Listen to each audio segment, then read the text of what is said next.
Quantas coisas eu recebi.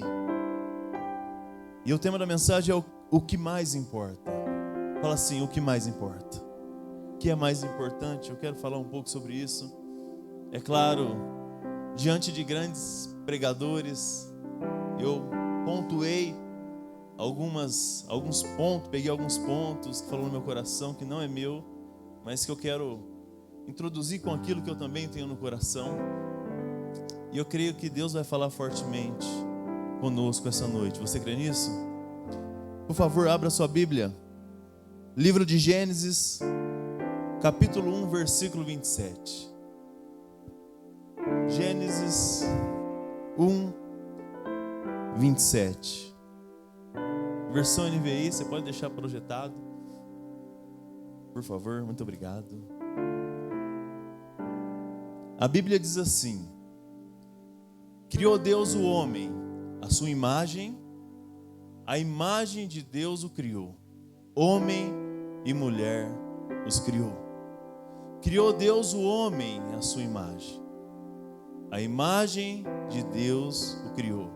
Homem e mulher criou. Olha para essa pessoa que está do seu lado. Fala assim: você é criação de Deus. Nós somos criação de Deus. Deus criou tudo nesse mundo: céu, terra, universo, animais, separação, tudo. Mas quando Deus nos criou a sua imagem. Você é a imagem de Deus. Nós somos imagem de Deus. E o tema do revisão foi: esqueçam o passado, algo novo está acontecendo. Antes de você nascer, você foi gerado no ventre da sua mãe. Deus te colocou no ventre da sua mãe. Já te colocou com objetivo, já te colocou com propósito. E nós somos a imagem de Deus. Fala, imagem de Deus. Mas quando ao nosso nascimento, o inimigo começa a roubar a nossa identidade, quem nós somos. Ele começa a trabalhar na nossa vida e colocar muitas vezes dentro do nosso coração que nós somos um acidente de percurso, que nós viemos a esse mundo de qualquer maneira, que Deus nos colocou na família errada. E eu quero olhar esse texto e dizer para você que você não é um fracassado, você não é um derrotado, você não é uma pessoa que foi abandonada, você não é uma pessoa destruída, medíocre, você não é incapaz, você não é um erro de trajeto, um erro de percurso, você é a imagem e semelhança de Deus. Mas você pode dizer: ah, mas meu pai me abandonou, ah, mas minha mãe me abandonou. Não olhe para o seu pai físico, carnal, mas olhe para o seu pai que está no céu, porque algo novo Deus tem para você. Para de olhar para o passado, para de olhar para aquilo que aconteceu em 1984, quando eu nasci. Para de olhar aquele patrão que te mandou embora, aquele mal que talvez seu tio fez, talvez abusou sexualmente de você, talvez alguém te roubou, alguém te mandou embora do trabalho, alguém mexeu com você psicologicamente, emocionalmente, e você ainda está preso no passado. Algo novo Deus tem para você. A partir de hoje você vai olhar para um pai que está no céu, que tem cuidado de você de maneira especial. A partir de agora você não vai olhar mais para homens, mas olhe para Deus. Olhem para homens e mulheres de Deus. Nós estamos hoje comemorando a ressurreição de Cristo. Eu quero declarar Feliz Páscoa para todos vocês. Deus morreu, ressuscitou ao terceiro dia e hoje vive dentro dos nossos corações. E Deus quer manifestar o seu amor para conosco. Abra também a sua Bíblia, 1 de João, capítulo 4, versículo 9. Na versão NVI diz assim: foi assim que Deus manifestou o seu amor entre nós. Deus nos cria a imagem e semelhança, amém? E Deus manifesta o seu amor. Foi assim que Deus manifestou o seu amor entre nós. Enviou o seu Filho unigênito ao mundo, para que pudéssemos viver por meio dele. Foi assim. Deus nos cria a imagem e semelhança. Traz o seu Filho Jesus Cristo. E foi assim que Deus manifestou o seu amor entre nós. Jesus morreu, ressuscitou ao terceiro dia. E onde ele vive hoje? Fala assim, dentro do meu coração. E João capítulo 3, versículo 16, um texto bem conhecido, diz assim: porque Deus tanto amou o mundo, que deu o seu Filho unigênito, para que todo o que nele crer não pereça, mas tenha a vida eterna. A palavra perecer significa sofrer, fracassar. Deus não quer isso para você. Mas Deus amou tanto a sua vida, a ponto de entregar o seu único Filho, Jesus Cristo, para morrer na cruz do Calvário por mim e por você. Ele nos cria a imagem e semelhança. Ele nos ama. E para que a gente não se perdesse nesse mundo tão difícil, Ele falou: eu vou entregar o meu Filho, vai morrer na cruz, mas eu vou deixar o Espírito Santo, porque é muito importante para que meus filhos entendam qual é a verdadeira identidade. E eu também quero ler 1 de João, capítulo 4, versículo 11.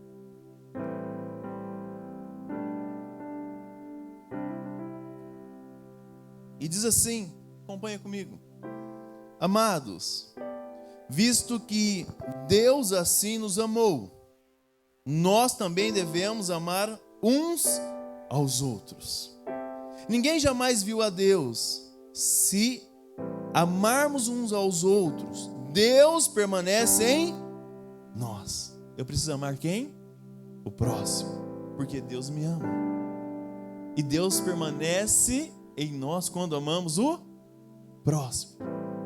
Então o Espírito Santo dentro de nós tem um fator fundamental para que a gente receba o amor de Deus, mas também que a gente compartilhe o amor ao próximo. Ninguém jamais viu a Deus. Se amarmos uns aos outros, Deus permanece em nós, e o seu amor está aperfeiçoado em nós. Olha aqui, quando nós amamos, nós somos aperfeiçoados, melhorados a cada dia, melhorados. Você quer ser melhor? Tenha o amor de Deus dentro de você, para você amar o próximo. E aí as pessoas vão ver: nossa, como você está diferente. Você fala: Deus está me aperfeiçoando. E quando eu estou em Cristo, eu entendo o meu propósito nesse mundo, que é amar o próximo. Está me aperfeiçoando, está aperfeiçoando em nós. Sabemos que permanecemos nele e ele em nós, porque ele nos deu o seu Espírito. Eu quero falar algo para você. Sem o amor de Deus não há futuro. Sem o amor de Deus não há futuro. Um pastor sem o amor de Deus não há futuro. Não tem futuro. Um profeta sem o amor de Deus não tem futuro. Um líder sem o amor de Deus não tem futuro. Um discípulo sem o amor de Deus não tem futuro. Uma igreja que não ama, não há futuro. Porque a igreja é a expressão do amor de Deus. Você é a igreja? Você é a expressão do amor de Deus. Eu quero compartilhar o primeiro ponto com você. Através de nós, Deus vai operar algo novo. Falar algo novo. Pastora Mônica falou isso. Através de nós, Deus vai operar algo novo. Deus pode fazer tudo e todas as coisas, amém? Mas Ele quer usar a minha vida e a sua vida. E ela falou de Jonas. O livro de Jonas, capítulo 1, fala que Jonas foi escolhido para ir numa cidade chamada Nínive. Uma cidade que ali os líderes, aquela cidade judiava muito de profeta, a ponto de arrancar a pele de profeta e deixar pendurado. Uma cidade má, uma cidade corrupta, uma cidade idólatra, uma cidade que tinha aberrações. E no coração de Jonas, ele queria que Deus destruísse aquela cidade. Sabe, aquele irmão lá que não presta, faz mal para muitas pessoas, você fala, tomara que morra. Quem já pensou assim? Talvez quando eu não tinha Cristo, eu pensava assim. E o coração de Jonas era, Deus, acaba com isso. E Deus fala, Jonas, vai lá para Nínive. Não, ele pega um barquinho, desce para Tarse, vai para Jope, pega uma embarcação, acontece uma grande tempestade. E a tempestade era por causa de Jonas. Ele fala para os marinheiros, ele é jogado num rio, no mar. O grande peixe vem e engole ele. Eu falo que é o Uber de Jonas. Uber, o grande peixe. E é levado ali próximo de Nínive. E é interessante que com uma pregação de 7 palavras, o povo se arrepende. E mais de 120 mil pessoas daquela cidade se converteu. E foi interessante ela dizendo que os reis, os líderes se prostraram, homens e mulheres, filhos e os animais, até os animais foram cobertos com panos de saco. E Deus fala assim, misericórdia daquele povo. Deus teve misericórdia. Então, através da minha vida, da sua vida, Deus vai fazer algo novo na nossa igreja, na sua casa, na nossa cidade. Deus quer operar algo novo através de nós. E nós não podemos se calar, porque nós somos o amor, a expressão de Deus nesse mundo. Você é a expressão do amor de Deus nesse mundo. Então, se nós queremos viver algo novo, precisamos ter o novo de Deus dentro de nós. Precisamos amar. Nós precisamos ser diferente do mundo. Nós precisamos estar cheios do quê? Do Espírito Santo de Deus. E isso que muda a nossa história. Segunda lição: somos instrumento de Deus para fazer pessoas viver o novo de Deus também. Olha que interessante. E Deus usa Jonas como instrumento. E agora aqui Deus vai usar quem? O profeta Samuel. Saul errou. E Deus fala assim para o profeta Samuel: até quando terá dó de Saul? 1 Samuel 16:13 diz assim: Samuel apanhou o chifre cheio de óleo e ungiu na presença de seus irmãos. E a partir daquele dia o Espírito do Senhor apoderou-se de Davi e Samuel voltou para Ramá. O profeta pega um chifre, o pastor Brás pregou sobre isso, encheu de óleo e foi para a casa de Jessé. E lá ele ungiu Davi sobre rei de todo Israel. A unção veio sobre ele. E a palavra de Deus diz assim, que o Espírito saiu de Saul e habitou em Davi. Você é capaz de trazer a presença de Deus para uma pessoa que precisa. Você é capaz de ser um profeta nessa geração. Existe uma unção que Deus te deu, uma unção de líder, uma unção, uma capacitação que vem do céu, que vai mudar a história de pessoas. E nós não podemos negligenciar isso de forma alguma. Não negligencia o seu chamado, porque alguém acreditou em você. Alguém, através de uma célula, levou ali uma unção para você e mudou a sua história, não foi? Pastor Luizinho foi lá me buscar, levou uma unção na minha casa e mudou a história da minha família. Quem foi o seu líder? Aonde começou o processo da sua conversão? O seu líder tem o óleo da unção de Deus que vai mudar a sua história. O seu líder é um profeta dessa geração. Você é um profeta dessa geração. Quando há a palavra de Deus, há uma unção. Quando há uma unção, há transformação. Quando há transformação, fala assim, testemunho. Todos vocês têm um testemunho. Todos vocês têm um testemunho. Mas onde começou? Onde começou? Mas nós não podemos ser Saul nessa geração. Saul errou. Saul não obedeceu. E a Bíblia fala que o espírito saiu de Saul. E um espírito maligno se apossou de Saul. Mas o Espírito de Deus veio a um pastor de ovelha, simples, e que se tornou rei sobre todos Israel. O que nós precisamos é da unção de Deus, que vai capacitar a nossa vida e mudar a nossa história. Você crê nisso? Terceiro ponto: pessoas são mais importantes do que tudo nesse mundo. E isso falou muito ao meu coração, um ponto do pastor Paulo Mazzoni. Pessoas são mais importantes, fala comigo. Pessoas são mais importantes do que tudo nesse mundo. São mais importantes que dinheiro. São mais importantes que riqueza. E eu quero ler essa passagem do Bom Samaritano. Eu preciso ler isso aqui.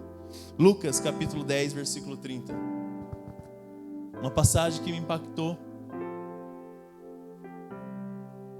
E diz assim: uma parábola. Jesus conta, depois que ele é confrontado por um líder, um fariseu. Um homem descia de Jerusalém para Jericó. Quando caiu nas mãos de assaltantes, estes lhe tiraram as roupas, espancaram-no e foram, deixando-o quase morto. Aconteceu estar descendo pela mesma estrada um sacerdote, fala sacerdote. E quando viu o homem, passou pelo outro lado. E assim também um levita, quando chegou ao lugar e o viu, passou pelo outro lado. Mas um samaritano, estando de viagem, chegou onde se encontrava o homem, e quando viu, teve piedade dele, aproximou-se, enfaixou-lhe as feridas, derramando nele vinho e óleo. Vinho significa alegria, óleo significa uma unção. Depois colocou-o sobre o seu próprio animal. Se fosse nos dias de hoje, no seu próprio carro. Levou para uma hospedaria e cuidou dele. No dia seguinte, deu 2 denários ao hospedeiro. Ele disse: cuida dele. Quando eu voltar, pagarei todas as despesas que você tiver. Quando destes 3 Qual desses 3, você acha que foi o próximo do homem que caiu nas mãos do assaltante? Aquele que teve misericórdia dele. Respondeu o perito na lei. E Jesus lhe disse: vá e faça o mesmo. Esse homem estava questionando Jesus, que ele era muito bom. E Jesus fala: você tem que amar o próximo. Eu falei: isso eu já faço. E é interessante que Jesus conta essa parábola. E aqui o sacerdote representa um líder espiritual, talvez um pastor, e viu uma pessoa espancada e passa longe. E veio o levita, os músicos, né? E passa longe também. Mas o samaritano, que era o improvável, O samaritano tinha muito problema com um judeu, mas ele para e tem misericórdia daquele homem, socorre, leva a uma hospedaria e paga a todos ali os custos, porque ele sabia que pessoas eram muito importantes. E a palavra misericórdia, ela significa sentimento de dor. Ele teve sentimento de dor, solidariedade com relação a alguém que sofre, uma tragédia pessoal e que caiu em desgraça, dor. Ele teve compaixão e teve piedade. Esse texto ilustra muito pessoas que sofrem nos dias de hoje. E eu lembrei de uma história, um acontecimento quarta-feira no Florence.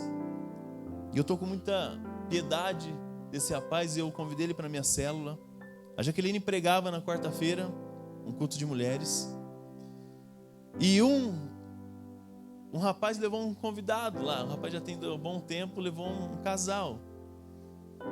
E aí eu estou lá quietinha, a Jaqueline pregando, falando sobre autoridade, uma palavra poderosa. E aí o rapaz vem e me cutuca assim, fala: olha, o rapaz que eu trouxe está passando mal. Eu falei: sério? Eu vou lá. Aí eu fui lá, falei: tá tudo bem com você? Ele estava com o olho vermelho e falou assim: eu vou confrontar ela. Eu vou confrontar ela. Eu falei: calma, vamos lá fora comigo, em nome de Jesus. Ele foi. E chegou ali na saidinha, ele falou: eu vou voltar. Não, vamos lá. Aí chegou lá fora, eu só falei assim: cala a boca, em nome de Jesus. Sai. Caiu no chão. Aí eu levantei ele e falou: eu vi um espírito assim de morte, e foi embora. Eu falei: está melhor? Tô. Faz uma oração comigo. Aceitou Jesus. E aí ele foi liberto ali. Eu falei: Robinho, falei para o sobrinho, fica aqui que eu vou assistir o culto, qualquer coisa você me chama. Aí o Robinho sentou do lado dele. E aí depois eu fui lembrar desse rapaz. Ele era um tapeceiro, fez o banco do meu carro uma vez, consertou o banco do meu carro. Um homem muito profissional, um excelente tapeceiro, mas ele é alcoólatra. Ele trabalha uma semana e fica um mês sem trabalhar. Ele está passando por uma dificuldade e ele vai ser liberto em nome do Senhor Jesus. Eu falei para ele: segunda-feira eu vou na sua casa te buscar e você vai na minha cela. Ele falou: se quiser me buscar amanhã, pode. Eu falei: não, mas é só segunda a minha cela. E eu vou lá buscar esse homem, e eu tenho misericórdia desse homem. E esse homem vai ser restaurado pelo nome do Senhor Jesus. Esse homem vai ser obreiro na igreja Cristo Salva do Florence. Nós precisamos acreditar no próximo. Nós precisamos acreditar em pessoas. Pessoas é mais importante do que dinheiro, riqueza, bens materiais. O próximo é importante. Você precisa amar o próximo para ser próspero, sim. Você precisa sim seu diferencial nesse mundo, porque Deus quer te usar como instrumento. Nós precisamos ser misericordiosos. Quantas pessoas sofrendo? O texto mostrou que um líder, um pastor, um sacerdote passou longe, talvez um líder de célula passou longe, e você poderia ter convidado para a sua célula. O músico que só anda atrasado, ele disse lá, passou longe, poderia ter levado para a igreja. E cuidado, às vezes o mundo está dando mais atenção do que a gente para pessoas. Porque se a igreja não acolher pessoas lá fora, vão acolher do jeito dela, da forma errada, e vão influenciar.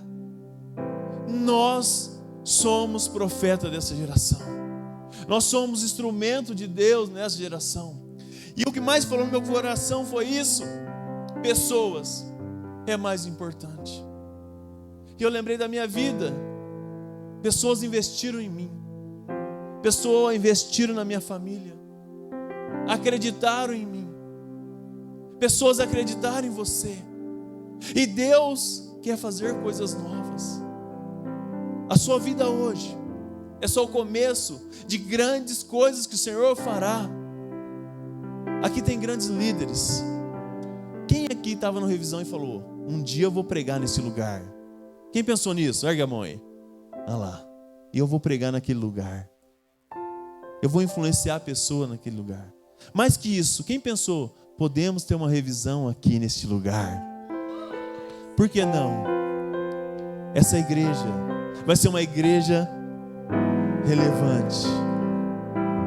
Eu vou ter uma revisão no Florense, aqui, lá sim, pastor Brás. Aqui, lá, em todos os lugares. Pessoas é mais importante. E o quarto e último ponto: nosso papel nesse mundo é ajudar o próximo através do amor de Deus. Precisamos levar as pessoas a viver o quê? Algo novo. Não podemos ser religiosos. Não podemos ser partidários, pensar só em nós. Eu quero falar de um fundamento aqui muito importante que muda a nossa história. Você precisa se conectar verdadeiramente com o Espírito Santo de Deus. É isso que muda a nossa história. Quando eu tenho uma conexão verdadeira com o Espírito Santo de Deus. E o livro de Ezequiel 37, eu preguei no pastor Charles sobre o propósito da palavra, isso foi comentado lá. Interessante, algumas mensagens que a gente prega é comentado lá, porque a palavra de Deus ela é multiforme, e a gente aprende muito mais. Todas as mensagens foi muito rica, mas tinha um pastor lá, o Jackson, teve mensagem, Jackson Antônio, mensagem extraordinária. Eu quase chamei os tangedores aqui. Mas eu quero chamar os músicos, eu quero finalizar essa mensagem com todos aqui em cima. Pode vir os músicos. Ele usava os tangedores, os músicos. Ele contava história e você viajava na história. Ele fazia teatro e você viajava naquilo que ele estava falando. Ele pulava, ele ria, ele fazia muita coisa, mas ele tinha uma palavra profunda e poderosa. Todos tiveram uma palavra poderosa. Mas o último ponto, eu quero falar um pouquinho de Ezequiel 37. Nosso papel nesse mundo é ajudar o próximo através do amor de Deus. Ezequiel 37 ilustra uma história do povo de Israel que estava destruído, sem esperança. E Deus pega Ezequiel e leva ele uma visão. Quando Deus pega Ezequiel e leva em uma visão, eu entendo que ele teve uma revelação através do Espírito. E Deus quer trazer revelação no nosso coração. Um dia eu estava em casa e Deus me levou em espírito. Eu estava orando e falou assim: eu vou te dar uma filha, e sua filha vai chamar Larissa, Rebeca. Tantos filhos. E eu escrevi dia 31/7/2000 alguma coisa. E aí a Jaqueline ficou grávida. Eu quebrei a perna, a Jaqueline ficou grávida. Não sei como. E aí, tô grávida bem. Falei, amém. Vamos esperar. Fez o exame. É menina. E eu falei, o nome dela será Rebeca. E hoje a Rebequinha está ali com a Larissa, dormindo. Deus me levou em uma visão, me deu uma revelação, me deu uma palavra profética. A promessa se cumpriu e está ali o meu testemunho. Ezequiel é levado em uma palavra e ele vê o que? Ossos secos. Ossos secos significa destruição. Está falando ossos secos do povo de Israel, túmulos. É levado num vale. Vale só tem morte, só morte. E Deus fala assim: porventura, Ezequiel, viverão esses ossos? E ele falou, tu sabes, Senhor, tu sabes. E ele fala assim, profetiza. Ossos secos, ouve a palavra do Senhor. E é profetizado, uma palavra profética. E de repente há um barulho. Mas olha que interessante. Fala assim, ouve. À medida que ele profetizou, já teve um resultado. Porque os ossos secos ouviram, não escutaram, ouviram. Existe uma diferença entre ouvir e escutar. Ouvir é um processo mecânico referente ao sentido da audição. É além da sua vontade. É além da sua vontade. Os ossos secos ouviram e foi além da vontade dele, de morte, mas passou a ter vida. Por isso que quando eu estou na igreja e eu ouço de maneira verdadeira, a palavra entra e começa a me levar além da minha vontade, começa a me transformar, começa a mudar, começa a me dar sabedoria, começa a tirar o desejo do mundo, porque eu estou ouvindo. Mas quando eu escuto, entra aqui, sai por aqui, não desce no coração. Quando eu ouço a palavra, ela vem no meu coração, ela faz um rebuliço, um chacoalhar de mudança, de transformação, e começa a mudar a minha história verdadeiramente. Por que as pessoas não mudam? Porque está escutando. Quem já brigou com a esposa aqui? E a esposa começa a falar, você está certo, você tem que escutar. Escuta ela com muita atenção, mas não deixe entrar no seu coração, porque no momento de nervoso a gente vai falar coisas ruins, vai xingar, não palavrão, amém? Mas a gente vai falar palavras pesadas. Nesse momento você tem que só escutar, e depois que ela acalmar, você vai lá e conversa. Esses dias eu pisei na bola com a Jaqueline, e ela começou a falar muita coisa pra mim, eu só ouvi. Isso é sabedoria, viu? Sabedoria, fala sabedoria. Aí no outro dia eu fui lá na Doce Cereja, comprei um bolo, um pedaço de bolo, escrevi um bilhetinho para ela assim: meu amor, te amo tanto, me perdoa. Fiz um café da manhã e deixei lá para ela, e ela me perdoou. Funciona, viu? E ela ficou tão feliz, e eu falei: me perdoa, eu errei. Mas por que eu não briguei? Porque eu só ouvi. Por que as pessoas não têm transformação na sua vida? Porque está aqui na igreja ouvindo e não escutando. Se os ossos secos, aquilo que era seco, que não tinha vida, teve uma mudança extraordinária, houve um barulho, um rebuliço, eles criaram forma, se encaixaram, se tornaram um exército grande e poderoso, de pé. E Deus fala: Ezequiel, profetiza o meu espírito, para que eles vivam. Foi profetizado o Espírito Santo de Deus, e se tornou um exército grande e poderoso. Fala, grande, poderoso, cheio de vida.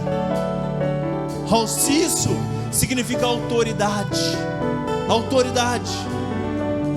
Deus quer levantar você, restaurar a sua vida, a sua casa, a sua família, para você ter autoridade, para dar um conselho, para ajudar o próximo, para ajudar aqueles que precisam. Deus restaurou o meu casamento, e hoje eu e a Jaqueline temos a autoridade para falar sobre casamento. Deus restaurou a sua vida em alguma área, você tem autoridade para falar com pessoas sobre algumas áreas que Deus restaurou na sua vida. Deus muda a nossa história, nos dá autoridade para mudar a vida de pessoas. Deus nessa noite quer estabelecer algo muito forte, mas tudo começa com o meu relacionamento com o Espírito Santo de Deus. Começa lá em casa, no meu devocional, na minha oração, na leitura da palavra. É isso que vai mover a nossa vida. Deus quer dar experiências extraordinárias para vocês crêem? Deus quer mudar aquela área da sua vida que tem morte, que está seca, que não prospera. Deus quer estabelecer vida em nome do Senhor Jesus. Deus quer dar uma unção extraordinária para você. O Espírito Santo, entenda, é uma pessoa, amém? E nós precisamos caminhar com essa pessoa. Não abandone o Espírito Santo. Ouve a palavra de Deus, amém? Eu quero que você se coloque de pé.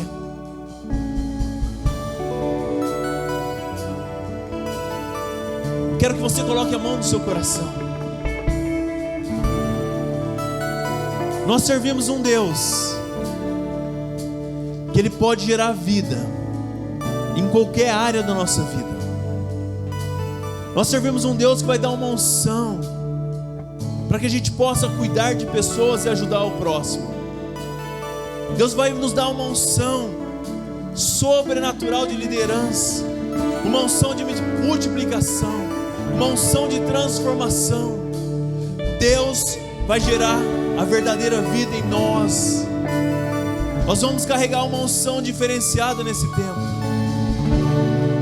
Eu quero fazer um apelo.